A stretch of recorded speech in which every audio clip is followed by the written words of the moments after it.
Okay, welcome to the next day. Here we are again doing the dual battery thing. I'm only going to give it a couple of hours today because there are things to do, but I thought I'd show you what it looks like when I've got things disconnected in here fairly completely. So we'll start over here. So I've got my charging set up with all my circuit breakers and everything. I've taken it off these poles. You can see there's my two-way, there's the relay for my ARB compressor. We've got a fair bit of wiring in there, so we're going to clean that up. I'm going to clean all of this stuff up before I put anything back in. We've got power out. Obviously that power there is for the ARB compressor, I should say. This one here is for my solar coming off the roof. We've got some other stuff going on down here. I could spend weeks going through all of this kind of stuff that's in here.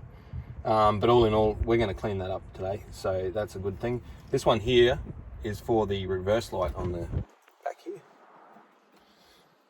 So we're going to make sure that that one stays in here, but we might be able to neaten that one up as well. The way that some things are connected are subpar, if you ask me. This is my main earth for the auxiliary battery here.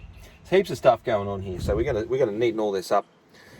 You can see if I turn you around, I can't turn you around while we're recording. Up the back there, that's the rear side of the fascia that normally lives on here. So it's got plugs, connectors, all kinds of things. You can see the relay up there for the air locker. So there's quite a lot going on in here. We're going to simplify this quite a lot because there's just so much going on. We're going to cable tie a lot of stuff together and really neaten it up so that it's easy to follow, out of the way. So if I do need to change the battery or get in and diagnose something, I can just trace the wire like that.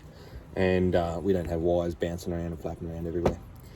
But the main objective here today is to run a new positive feed from the main battery up to the charger, the new charger, which I'm going to run. I'll also show you this here. This is the fascia that's off.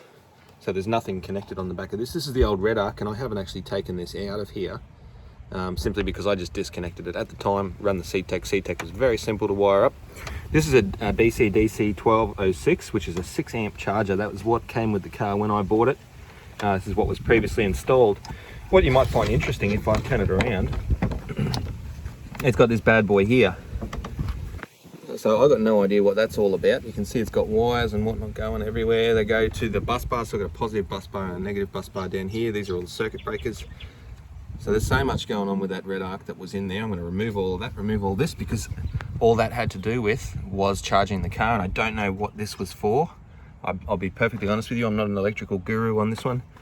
But anyway, it's going to go because it's not in use anyway. We don't need it.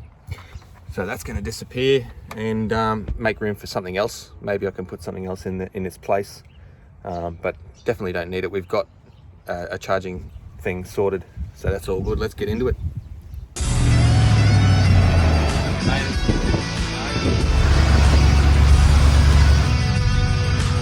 Well, we couldn't go without checking this out. Right, tearing up tyres now. G'day, Keithy here. G'day, Keithy here. G'day.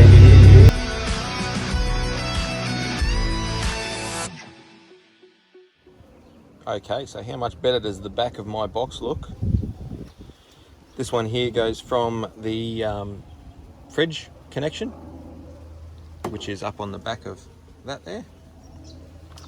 These ones here are for my accessory outlets, so the little ones up here, 1, 2, 3. Run off this nice little plug here.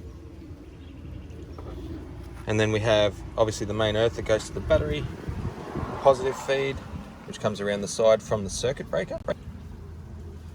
And this is the positive that also goes to the bus bar from the circuit breaker on the front here. Very nice and neat now, as you'll see on the other side.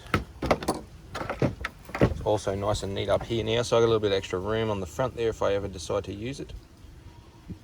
Very lovely. I can remove that fridge outlet there because that's no longer fridge. Looking good. Alrighty, so I've done a little bit of tracing up the back. I'll show you that in a minute. We're at the stage now where we've got to run the wire from the front. Now I have two options here. I could have run my wire, and this is 6BNS wire, so it's good for about 120 amps apparently. I'm not going to need that. I'm not even going to need 50 amps. But anyway, bigger is better, especially with long distance runs. So that's what we're going to do. I'm going to run the 6BNS all the way down to the back. To do that, I've either got to run along the chassis. I can run some conduit zip tied along the chassis. That's perfectly fine. There's nothing wrong with that. There's many people who have done that in their dual battery systems. The other option I've got is I can run it as the wiring has already been run for many things. So for the original dual battery wiring that's in here, and also for all the wiring that I've got in here for the thermofan controller. So all of this magic that happens here means I can run my thermofan, and that goes in through a grommet down here and along the floor side of the car and all the way to the back that way. Now the good thing about doing that is it won't need to be protected with conduit because it's not exposed to anything at all. It's covered up, it's got little sheets all over it, so there's nothing that's going to hurt that.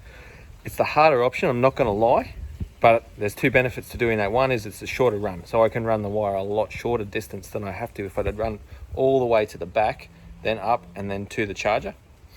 So that's a good benefit right there, the first one. And then the second one is also that it's protected, it's clean, it's not in the way of harm. So that's a good option, and I'm going to take that option. There now, what I've got to do, because I've already just pulled it through the grommet in the firewall, I'll take you around and show you because it's chaos in here. I had to take a lot of things out to do that. So I had to come in through there and run it. It's going to go down underneath all of, oh, I'm going to show you that one, don't I? It's going to run underneath all of the little trim panels here. So it's nice and safe, runs with the main engine wiring loom, or the entire car wiring loom, I'm not going to lie. And then all the way to the back. So if I come around the back, I've pulled a lot of stuff off here. So it's going to run along here and then up with the rest of all this stuff. So I've got all of these trims out. It looks quite chaotic at the moment, and it is, I'm not going to lie. But it's nice and clean and everything can stay together nice and neatly. And that's how I'm going to do this one. The added benefit to this, now doing this, pulling everything out, and I'll show you in the back here now, is that I've got access to absolutely everything in the back of this car now. And one that really I've been meaning to do and I haven't done, and I should have, but I mean, it's a lot of work pulling all these trims out. It's a heap of work. I've got a point in the back of my two-way here that is for a wireless speaker.